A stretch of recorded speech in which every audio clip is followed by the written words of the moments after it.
Radio UNACH presenta El Rincón de Sísifo. Un esfuerzo hecho por y para estudiantes universitarios que se instituyen en la discusión de los derechos fundamentales, la historia universal y los eternos dilemas filosóficos. Al micrófono, Francisco González y José Juan Pérez.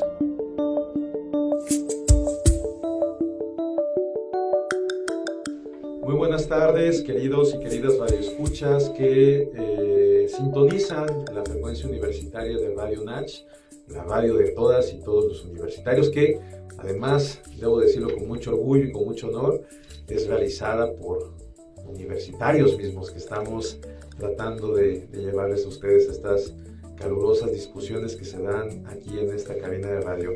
Para precisamente generar estas discusiones y estos debates, tengo aquí conmigo a mi querido amigo y maestro Francisco González Rivas, a quien con mucho cariño y aprecio le doy la bienvenida a esta emisión de Rincón de Sísifo. Pues muchas gracias. Sigo todavía muy emocionado y muy pensativo respecto a la figura de Hannah Arendt, que realmente para mí ha sido como todo en la filosofía, ¿no? Realmente yo creo que cualquier filósofa real siempre te muestra un panorama distinto de vida y abre horizontes de pensamiento y de existencia y de significado, por supuesto, que alimentan nuestro espíritu, pues frente a veces situaciones que uno podría decir, híjole, ¿no? Sabemos que no siempre le estamos pasando tan bien, ¿no? Que vemos que la condición de la pandemia a veces un poco también no muy mejora, ¿no? O incluso, como por ejemplo, filosofías radicales como la de Hannah Arendt, que nos obligan a poner la mirada en sitios donde a veces no quisiéramos ver, ya sea por temor o ya sea por, yo diría, falta de coraje, por falta de valentía, ¿no? Que tienen que ver con temas que son de la vida humana, como por ejemplo la violencia, la dominación, la melancolía, ¿no? Cosas que a veces uno podría decir, bueno, la filosofía debería de ser un poco más positiva, tener otras visiones, pero yo creo que Hannah Arendt nos ayuda a no perder de vista que la labor de la filosofía no es convertirnos en un discurso edificante, ¿no? Autoconsolador, en fin, sino que nos ayuda a ver la realidad. Y la realidad, pues muchas veces no es agradable, ¿no? Y sobre todo el esfuerzo de esta filósofa por tratar de comprender lo que es y, y no solo quedarse en eso, sino tratar de transformarlo. Yo creo que eso es lo más interesante del pensamiento de Hannah Arendt. Frente a tanto diagnóstico que, por ejemplo, para mí los filósofos de la escuela de la teoría crítica de la escuela de Frankfurt, Adorno, Horkheimer, pues con su método de la exageración, no, vivimos la catástrofe, ¿no? Bueno, a lo mejor sí, pues exageran un poquito y dieron ciertos diagnósticos, pero Hannah Arendt es una persona más templada y me parece que su pensamiento suele ser un poco más fructífero que catastrofista, y en ese sentido sí suele ser un bálsamo en medio de temas que, como tú, el que ahora nos vas a proponer, pues realmente no son menores en la historia de la humanidad, ¿no? O sea, juzgar a criminales de guerra o tratar con una violencia extrema, como podría ser, no sé, pues los crímenes que se cometen en el genocidio que sucedió, digamos, por ahí de la mitad del siglo XX, ¿no? En Europa. Sí, Francisco, qué bueno que nos das esta introducción, porque una de las cosas que queríamos platicar el día de hoy, y queremos hacerlo de la forma pues más sintética posible, porque es un tema bastante complejo y bastante profundo, es el trabajo que hace Hannah Arendt sobre el juicio llevado a cabo en Jerusalén a uno de los criminales de guerra prófugos en América Latina después de la Segunda Guerra Mundial, de Adolf Eichmann. Bueno, para platicar un poquito acerca de este tema, pues es importante primero describir cómo llega Hannah Arendt a enfrentarse ante esta situación. Ya habíamos comentado en el programa anterior que Hannah Arendt es una gran maestra, gran profesora universitaria, pero que lamentablemente pienso yo, Hannah Arendt podría ser como eh, el modelo de muchos profesores que yo conozco y que sé que viven una realidad compleja el día a día en este país. Lamentablemente la carrera universitaria, la docencia, la investigación, la extensión del conocimiento, pues no son las actividades más lucrativas en América Latina, en México. Sin embargo, a pesar de esa condición de desventaja, hay muchos profesores que aún no teniendo todos los emolumentos que podríamos esperar por el esfuerzo que tan dignamente realizan, pues siguen dando batallas, siguen escribiendo, siguen publicando, siguen investigando y siguen enseñando con pasión. Pero esa misma situación, que a veces lamentablemente los pesos no alcanzan para la despensa, para la renta, para el internet, que yo sé que te ríes, Francisco, porque es una realidad que nos toca vivir, pero bueno. No me estés balconeando, por favor. No tengo la más mínima intención de hacerlo, pero bueno, aquí también pues hemos hecho una apología a hablar sin eufemismos, a decir las cosas como son y bueno, es una realidad que nos duele, pero es una realidad a la que estamos comprometidos a poco ir modificando, a ir haciéndola de una forma distinta. Y bueno, en ese contexto, Hannah Arendt pues, se da cuenta de que los sueldos que percibía como profesora pues no le permitían tener una vida más o menos digna, y ella, por su gran capacidad, que también eso yo lo quiero decir, su gran capacidad literaria, porque cuando uno lee, yo personalmente solamente he leído a Eichmann sobre Jerusalén, pero cuando tú lees cómo escribe, cómo hila sus ideas, cómo argumenta, te das cuenta de la gran capacidad que tenía esta mujer, ¿no? Yo sinceramente cuando leí esta obra de la que hoy queremos platicar, pues me di cuenta que estaba frente a una filósofa que no era una filósofa poco profunda, sino que era una persona que conocía la humanidad de tal suerte que podía escribir de ella. Bueno, entonces ella comienza a hacer trabajos para este editorial de New Yorker, que ya tú lo comentabas en el programa anterior, que es más o menos como una revista pues con mucha popularidad en Estados Unidos y a nivel internacional, y que hace ciertos reportajes. Bueno, y en esta coyuntura en la que se da el proceso de el acomodo del mundo después de la Segunda Guerra, pues tú recuerdas que en el reciente Estado de Israel, el reciente creado Estado de Israel, pues sí, podríamos pensar, hay una suerte de, pues como de vida que intenta amalgamar la situación difícil que acababan de experimentar, pero también una recomposición de la construcción política del país. Y se crea una institución de inteligencia en el Estado de Israel llamada el Mossad.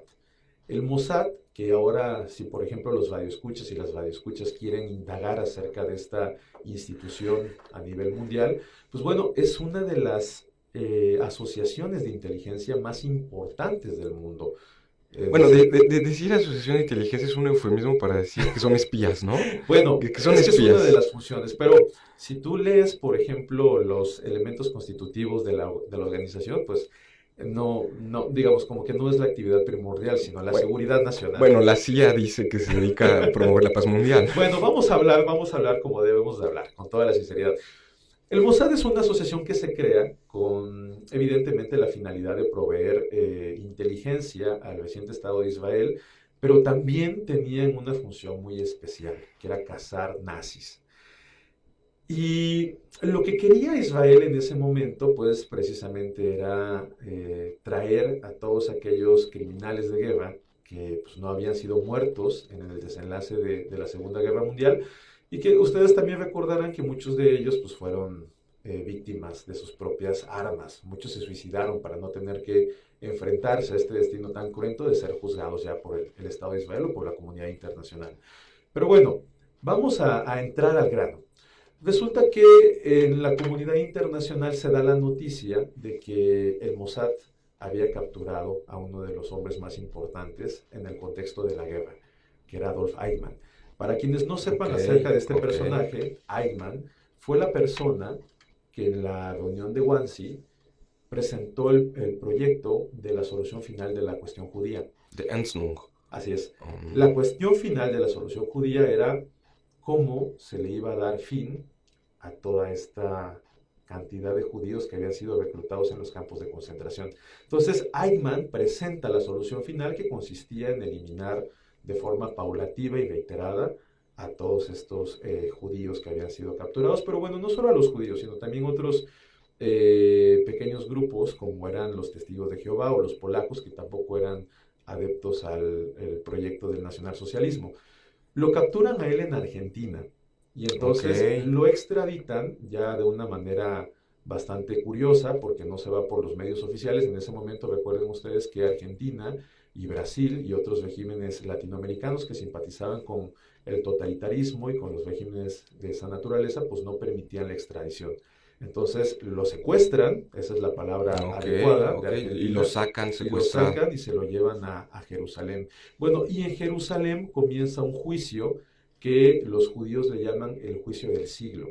Para traer a cuentas a Adolf Eichmann para que pagara todas aquellas fechorías que había realizado durante el régimen. Y en ese contexto, Hannah Arendt alza la mano y dice: yo quiero ir a Jerusalén y quiero escribir sobre el juicio hacia Adolf Eichmann. Conociendo la pluma de Arendt, pues los directivos del New Yorker le permiten viajar a Jerusalén y documentar toda esta situación del proceso, que también, debo de decirlo, fue un proceso judicial que se televisó y se documentó a nivel mundial. O sea, los ojos del mundo voltearon a ver a Jerusalén para ver qué hacían con este criminal de guerra que había podido ser capturado en Buenos Aires. Perdón que te interrumpa, pero dos cositas, ¿no? Una, por ejemplo, Hannah Arendt va sí motivada porque ella misma en algún momento simpatiza con esta ideología política llamada sionismo. Que el sionismo, ya lo sabemos, exacto, Eretz Israel, ¿no? Este movimiento político fundado por Theodor Herzl a principios del siglo, finales del siglo XIX, etcétera. Hay mucha literatura sobre eso. Hay un libro, nada más así rapidito lo comento, de Arnold Schorkle, que se llama La Viena de fin de siglo, en el que justamente se habla de este movimiento, cómo se va formando este movimiento de Theodor Herzl, que es el sionismo. Claro, porque el antisemitismo no lo inventaron los nazis, ¿no? Eso ha sido desde Europa, desde siempre. Entonces, pero Hannah Arendt simpatizaba un poco con esa idea, pero justamente cuando va, y hacia eso voy, o sea, el hecho de que sea televisado, de que sea puesto, digámoslo así, en los reflectores, bajo crónicas, el New York, reportajes, en fin, lo que se estaba logrando, lo que pretendían hacer, particularmente el fiscal del Estado de Israel, era presentar a este señor Adolf Eichmann como si fuera el diablo. O sea, realmente vamos a juzgar al peor ser humano de la historia, ¿no? Es casi como el juicio de Dios contra, no sé, Judas que traiciona a su amigo Jesucristo, ¿no? Casi, este es el diablo. Y entonces ahí justamente aparece la idea interesante por la que Hannah Arendt, no le cayó muy bien el reportaje a sus compañeros, porque, sí, claro, porque ella siendo sionista, pues pensaban que iba a tomar el punto de vista. A Eichmann, exacto, como la persona más diabólica que haya caminado sobre la tierra. Sí, claro, pero parece que la cosa no fue tan así. Pero bueno, antes de llegar a eso, ¿qué te parece si vamos a un corte y regresamos para que nos sigas comentando cómo se ha desenvuelto este juicio de Eichmann en Jerusalén y qué opinión tiene Hannah Arendt acerca de este tema? Perfecto, yo encantadísimo, y regresamos ya a darle este concepto de la banalidad del mal. El Rincón de Sísifo.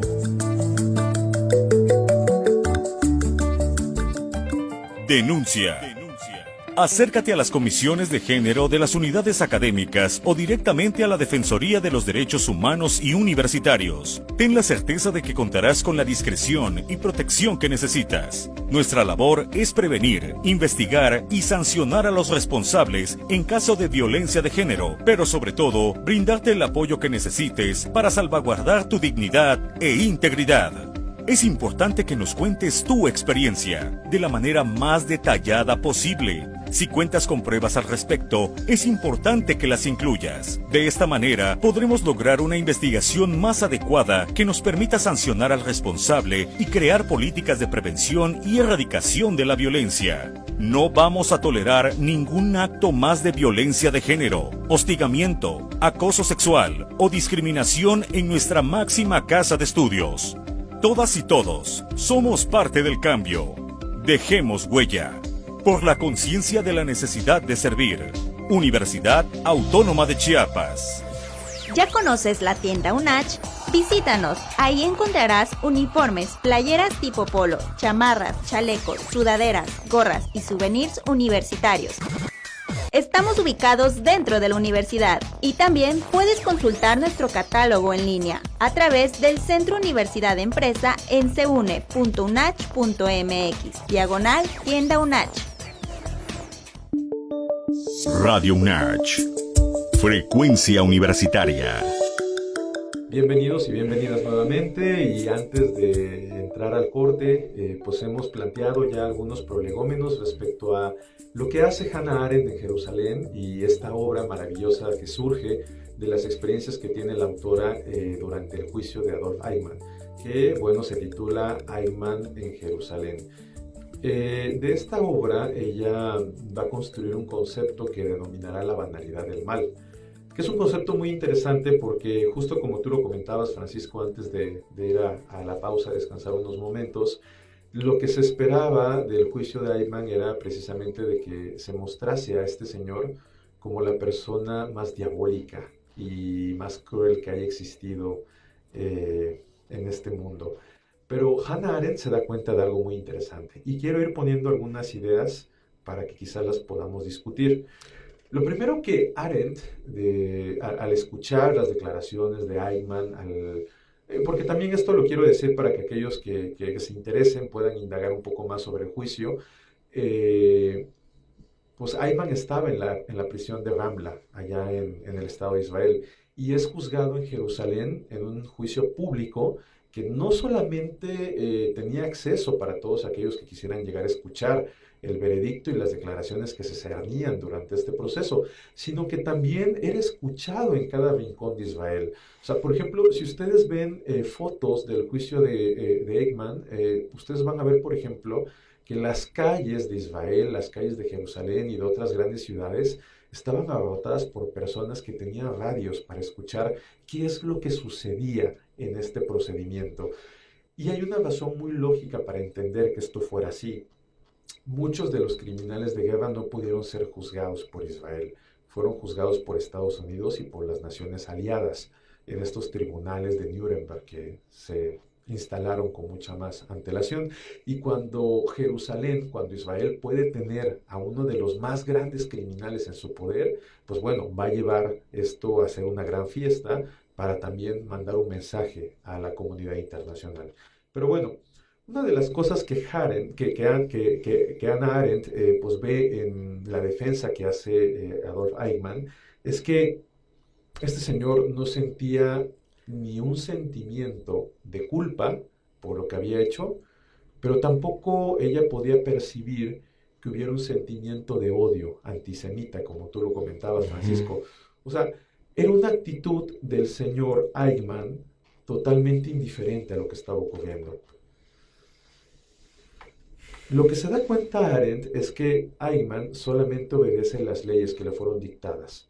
Que esto, digamos, por ejemplo, incluso en términos lógicos, en términos argumentales, tiene un sentido, ¿no? Esto que conocemos como la reducción ad Hitler, que todo lo que se hace o todo lo que se hizo, pues se hizo porque Hitler lo mandó. Ah, bueno, no me sabía esa. Sí, la reductio ad Hitler se llama. Bueno. Esta es la defensa que, pues si tú, por ejemplo, revisas todos los juicios que se dieron en la posguerra, pues todos los acusados decían que lo que habían hecho lo hacían porque Hitler lo ordenaba, limitando la capacidad de poder determinar que lo que hacían estaba bien o estaba mal. Pero fíjate que ahí hay una de las respuestas que más llama la atención de Hannah Arendt a lo largo del juicio, que fue un juicio muy largo, pero una de las respuestas es que de pronto Eichmann cita el imperativo categórico Eso de iba Kant. yo, exactamente, ¿No? eso iba. Ajá. Adelante, No, adelante. pero ya que estás tú y además es tu Bueno, materia. no, digo, porque lo que llama la atención es que de pronto Eichmann dice, pues es que yo cumplía con el deber, ¿no?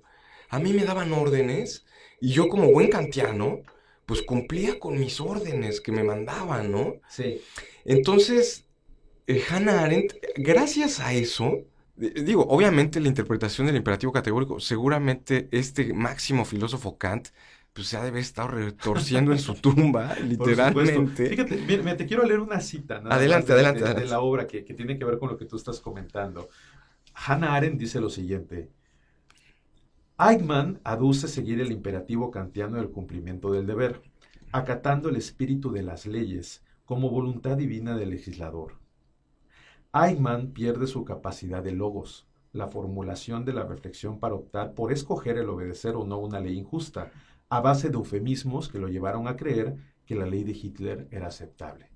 O sea, en esta idea que tú comentas, como la verdad es que muy inteligentemente lo que hace Eichmann es decir, yo solamente sigo el imperativo categórico de Kant, que es el cumplimiento del deber. ¿Cuál era el deber de Eichmann? Pues precisamente exterminar a los judíos. Pues claro. Desde esa lógica, pues parecería que tiene sentido. Que kantiano. Ahora, yo a lo que quiero llegar es a lo que deduce Hannah Arendt de la personalidad de Adolf Eichmann, que no solamente lo deduce ella. Fíjate que, como un paréntesis te quiero comentar, los captores del Mossad que convivieron con Eichmann por un espacio, si no me equivoco, quizás 6 días, que lo tuvieron en un piso franco en Buenos Aires, Okay. Porque es interesante cómo ellos querían sacarlo, pero no habían las condiciones para llevarlo furtivamente de Argentina a Jerusalén. Pero uno de los captores que más adelante escribe sobre pues, la experiencia de haber pues, secuestrado a Eichmann, que aparte quiero decirte, los del Mossad eran unos profesionales No, para pues estas claro, operaciones. claro. Nunca te encubiertas. metas con uno de ellos. No, de verdad que es una cosa interesante. Uno de ellos decía que no podía creer que este hombre hubiera sido el que propuso el exterminio de tantos judíos.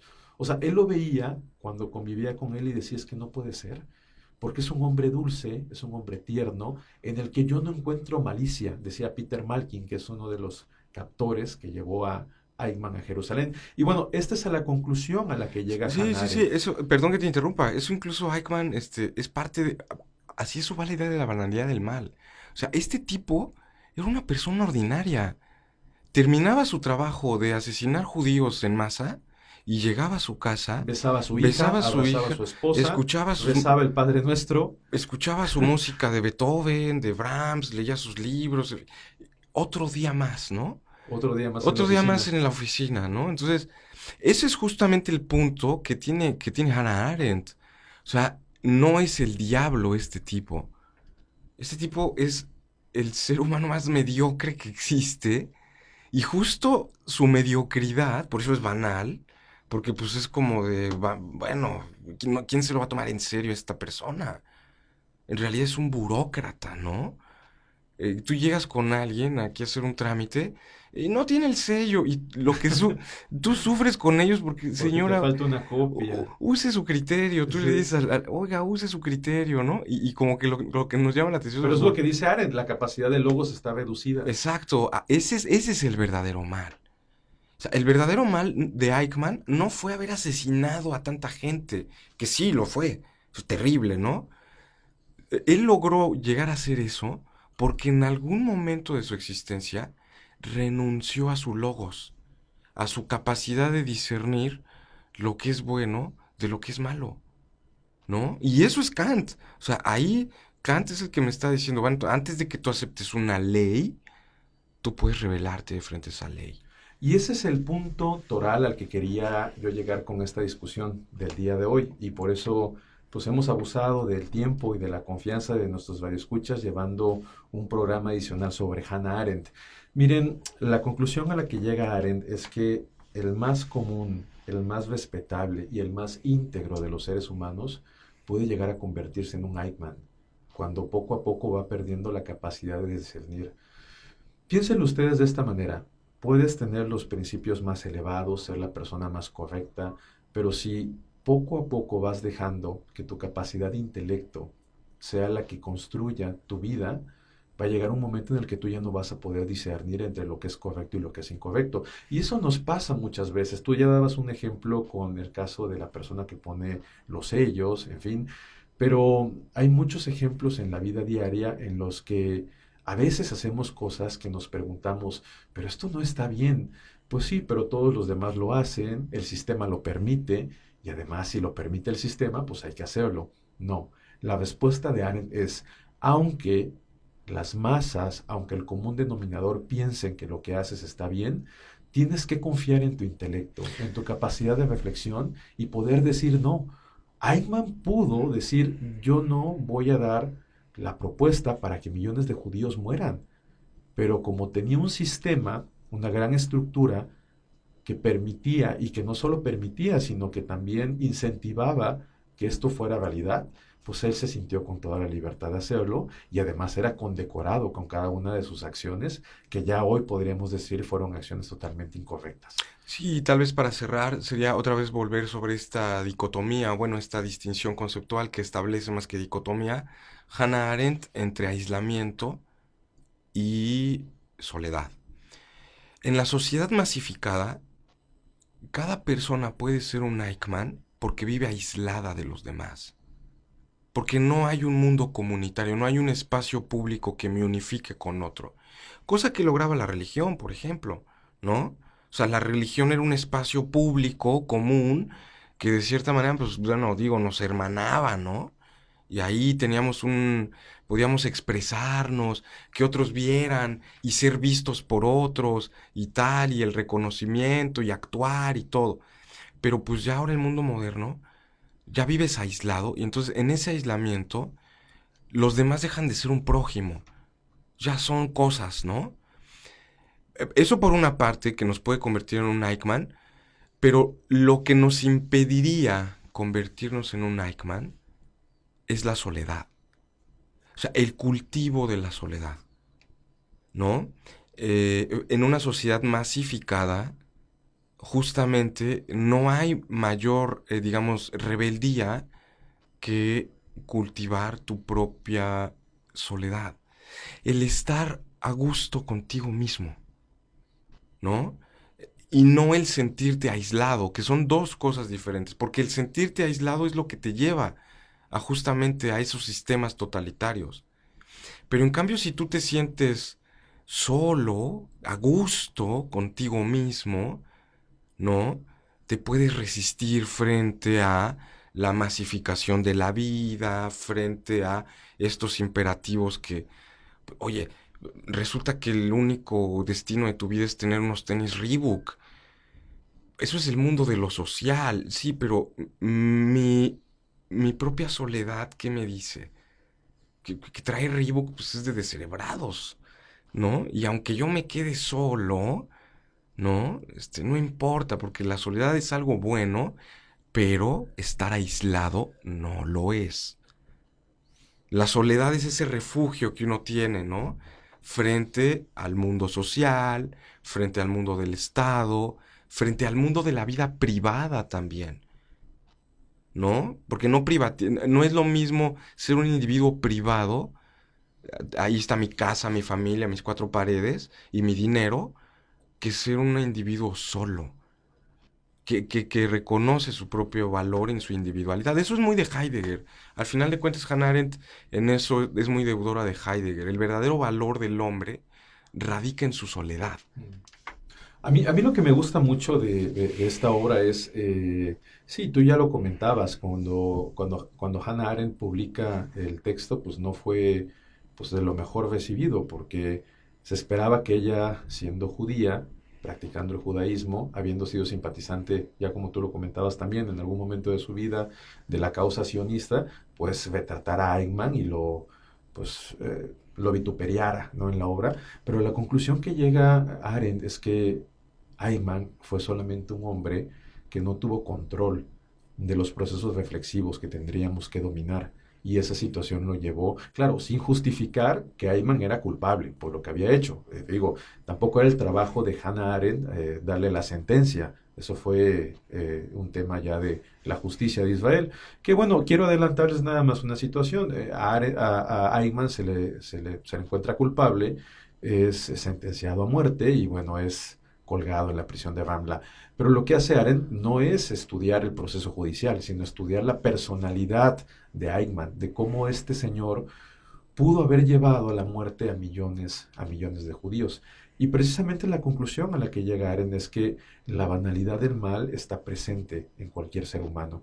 Ella misma dice, no sé si yo personalmente, teniendo el sistema en mi contra, pudiera haberme manifestado y decir, no estoy de acuerdo con esto. Uh-huh. Porque también creo que esa es una de las otras cosas por las que a Arendt se le critica mucho, porque ella dice, no sé si yo en esa situación hubiera tomado una decisión correcta, pero le está dando ese beneficio de la duda a Eichmann y lo está poniendo como lo que fue, una persona que tomó malas decisiones y que podría estar dentro de cada uno de nosotros. Eso es, creo, a mí lo que más me gusta de esta obra, porque me hace pensar que pues el mundo no es blanco y negro, ¿no? Que no hay seres extraordinarios que son malvados, así, digamos. Hay claroscuros en la historia. O sea, yo no puedo decir a mí mismo, soy un ser de luz y siempre hago lo correcto y pienso siempre positivo, porque no, parte de la misma naturaleza humana es tener impulsos, que es de lo que ya hemos platicado acá, que precisamente la virtud consiste en tratar de poder dominar esas pasiones y poder decir no al desencadenamiento de estas cuando van a llevar un tumulto de emociones que probablemente nos hagan tomar decisiones incorrectas. Bueno, yo con esto quisiera terminar y pues te dejaría a ti ya un comentario final, querido amigo, pero pues también agradezco mucho a la audiencia que ha venido escuchando estos 2 especiales sobre Hannah Arendt y que bueno, si nos dan la oportunidad, pues podríamos quizás hablar ya de su filosofía política en un tercer programa. Sí, claro que sí, ya tal vez como comentario final, decir que todavía hay bastante tela de donde cortar. Hannah Arendt es una filósofa muy, muy prolífica, digamos, tal vez no en el contenido de sus obras, pero sí en el contenido de sus ideas, y creo que sí sería buena idea dedicar algún otro programa a esta visión, pues digamos, nueva de la política, que sale de los márgenes de la tradición liberal, socialista, conservadora, etcétera. Y bueno, pues va a proponer una perspectiva interesante en varios textos que, pues si nuestro público es tolerante con nosotros, como no, traeremos la siguiente vez para ustedes. Y bueno, pues agradecer una vez más a la Universidad Autónoma de Chiapas, a Radio UNACH, a Juan Carlos en los controles, a ti por tan brillantes reflexiones y preguntas provocadoras, y bueno, pues muchas gracias. Muchas gracias, excelente tarde y nos escuchamos pronto. Pensemos en la posibilidad de Sísifo feliz, un ser que ha quebrantado el designio divino que le acechaba. Pensemos en el despertar de Sísifo. Radio UNACH presentó El Rincón de Sísifo. Escúchanos en la siguiente emisión.